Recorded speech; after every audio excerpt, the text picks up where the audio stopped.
Ya suratsız. Suratsız.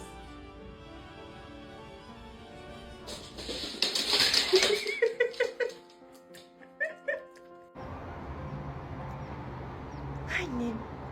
Annem. Aşkım benim They ya. whispered that Lady was a broken ghost, a jet black shadow in a cold cage who would never know the warmth of motherhood. But Clara saw a mirror of her own aching soul in those hollow eyes. Clara had crossed an entire ocean in pursuit of a degree, yet the city's vibrant streets echoed only with the hollow sound of her crushing loneliness. Her life an unending cycle trapped between dusty library shelves and exhausting night shifts at a local diner. Socializing felt like a forbidden luxury her budget could never afford, and the deafening silence of her cramped apartment remained a suffocating shroud, until a friend's invitation to an animal shelter revealed a different kind of pain. A graveyard of human vanity where designer dogs, once bought as status symbols, were discarded like broken toys. In the darkest corner sat Lady, a rare vision of pure brown power, whose spirit flickered like a candle in a hurricane, having recently been rescued from a monster whose literal boots had left her with soul-crushing internal injuries. While others saw damaged goods, Clara felt a primal electric instinct to protect, and though the staff, desperate to rehome an unadoptable dog, offered to cover all medical and food expenses, Clara's pride flared as she rejected every cent of charity, choosing instead to sign the papers with a resolute hand and carry the full burden herself, taking her broken warrior home to begin a journey that would become legendary.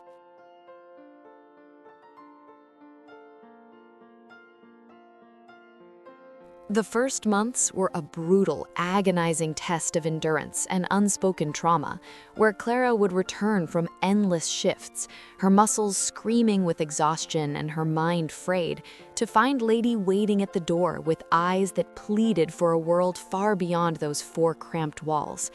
There were dark nights when Clara would collapse onto her bed, the weight of loneliness and financial stress gripping her chest like a physical vice. Yet Lady would never allow her to drown in that abyss. The Doberman would climb onto the bed, moving her massive, powerful 43-kilogram frame with the silent grace of a ghost, and press her velvet-soft muzzle against Clara's tear-stained cheek.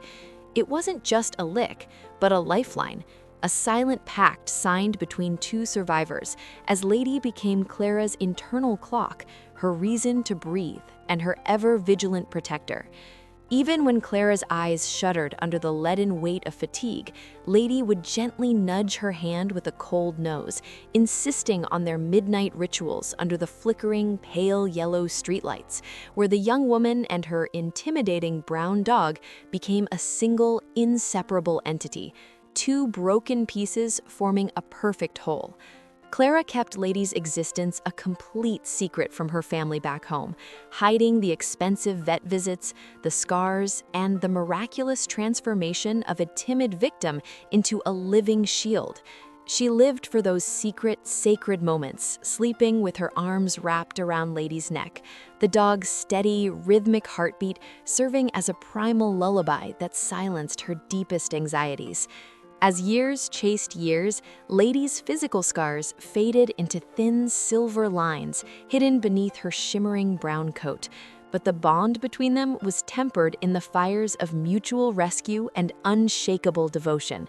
Clara was no longer just a struggling, invisible student. She was the sun at the center of a Doberman's universe.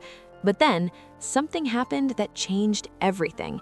As graduation loomed like a distant mountain, Clara realized she was about to collide with the truth of the secret she had kept for 3 years, wondering if her family could ever understand the beast that had, in reality, saved her life.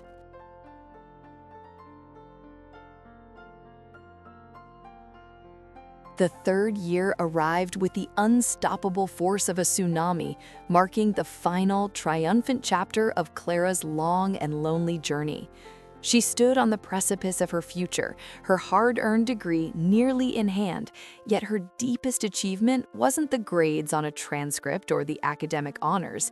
It was the 43-kilogram powerhouse of pure loyalty that followed her every shadow like a living, breathing vow. Lady had transformed into a breathtaking masterpiece of resilience, her rich, deep brown coat gleaming like polished mahogany under the relentless sun, and her powerful muscles rippling with a rhythmic strength that commanded instant respect from everyone they passed. She was no longer the broken ghost trembling behind the cold steel bars of a shelter. She was a sentinel, a living fortress reborn from the ashes of human cruelty. Every single night, as the city lights flickered like distant stars, Clara would hold Lady tight, burying her face in the dog's warm, cedar-scented neck to whisper the grand surprise they had planned for her family. She was already imagining the profound shock on their faces when they finally met the intimidating breed their daughter had turned into a gentle guardian angel. Clara had sacrificed every ounce of her social life and her meager savings just so Lady could have a world worth living in. And in return, Lady had given her a sense of purpose and a raw strength that no sterile classroom could ever teach. They were a team of two, a family bound not by blood or lineage, but by choice, survival, and a supernatural love that transcended the limitations of human words. Looking deep into Lady's intelligent amber eyes, Clara knew the beautiful, heart-wrenching irony. The dog who was told she could never be a mother had actually become the ultimate protector, mothering Clara's own fragmented soul and healing her spirit with every gentle nudge and every vigilant, watchful gaze.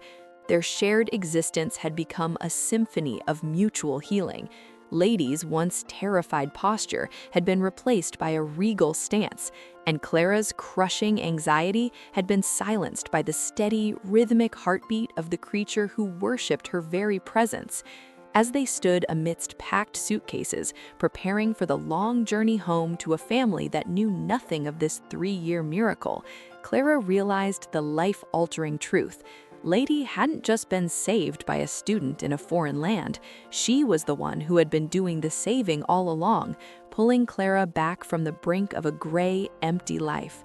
Their bond was a miracle of the heart, a testament that the most extraordinary treasures are often found in the dusty, neglected corners where the world chooses to forget. It was a victory of love over violence, and as the door of their small apartment closed for the very last time, the warrior and her savior walked together toward the light of a new beginning, ready to face the world as one. What would you have done in this situation? Let me know in the comments.